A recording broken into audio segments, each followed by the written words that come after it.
Let's see what Ivan has to say. Hey, Ivan, what would you like to talk about today? Hey. Hey. First, I cannot believe that. Okay, I wanted to talk about secular humanism. Okay. And its difficulties in today's world. So okay. I think that there are many problems with secular humanism. Okay. And the first is that the solutions typically to moral problems are not easy to find.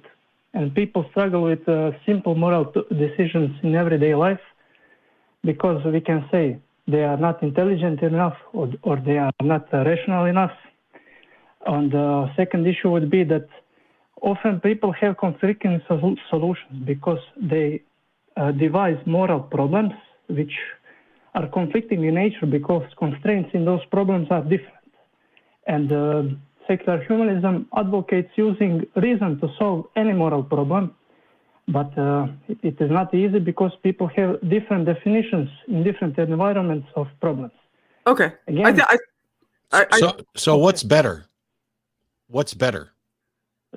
Okay, what's better? That's an interesting question. We have here, in my opinion, secular humanism as some hyper-heuristic approach, or we have basic set of heuristics which we have. No. Alternative. Ivan. Okay. Okay. Ivan, hang on. If your problem with secular humanism is that it depends on people making rational decisions and people aren't always rational, what other system could you point to where people aren't expected to make rational decisions? Yes, but maybe that's the issue.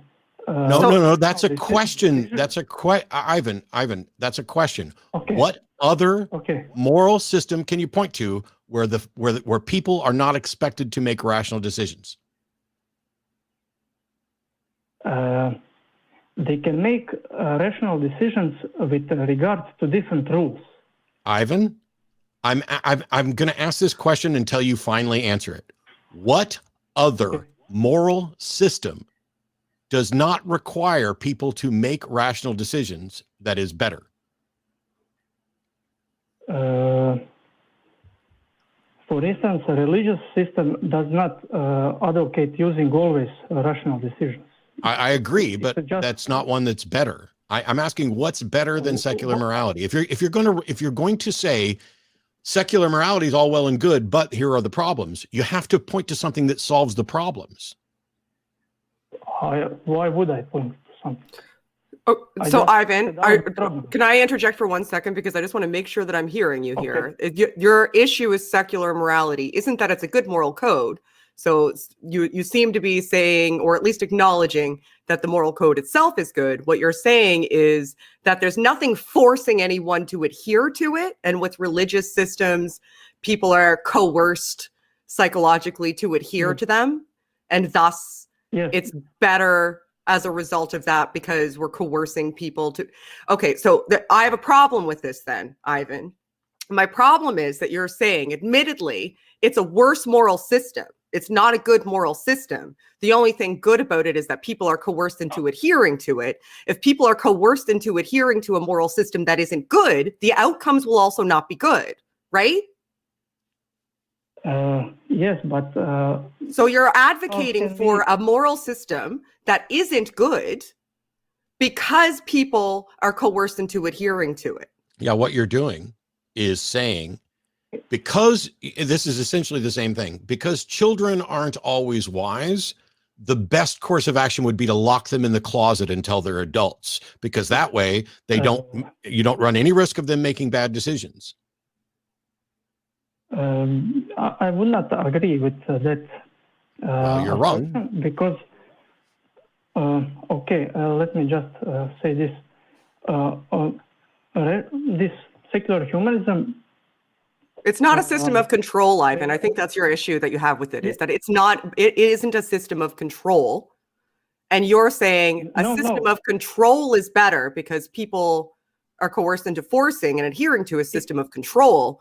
So irrespective of whether or not the moral system is itself something that's, demonstrably. Well, one moment, I'm almost finished. Then absolutely. So Okay. I just want to make it abundantly clear that that's what you're arguing for, and I want that to get through to you. Is that you're arguing for this may not be the best moral system. It may not even be a good moral system. The good thing about it, from my perspective, is that people are more likely to adhere to it through coercion. So any moral system that you would sign off on, like, would you sign off on secular humanism if there was something about it that coerced people into adhering to it? Would that make it better to you if there was a coercive aspect that forced people to adhere to it? Or is your issue isn't with the system itself then? What's your criticism of actual sexual humanism? That's my religion. That's my religion that I made. Secular humanism. Like, can you look at secular humanism and say that you have a disagreement with it in principle? Okay. The problem, one of the problems is that, as I mentioned earlier, that you can find heuristics by reasoning, which are different depending on circumstances. And if you have two groups of people which have this different environment, they will derive different rules, and they will be willing to revise them. Ivan, if you that's called situational ethics, and I find it vastly superior to ethics that are not situational, because you could say, oh, is it bad to steal something or take something that doesn't belong to you? And as a general rule, yes, but there may be exceptions to that, where the most moral action you can take is to steal something that doesn't belong to you. We have to consider the situation. Why would you have a system that doesn't consider the situation? That's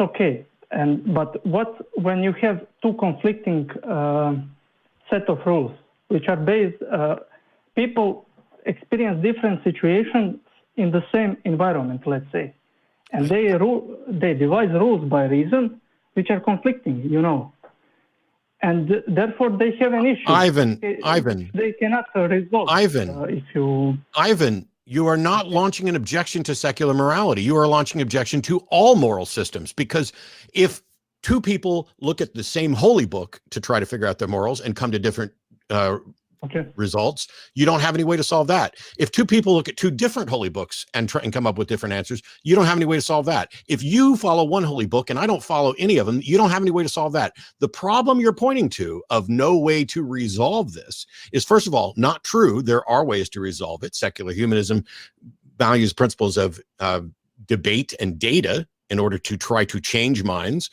whereas religions attempt to conquer and convert. But if you're going to object to secular humanism, you need an objection that is specific to secular humanism and that you can solve by appealing to another system. Okay. One problem,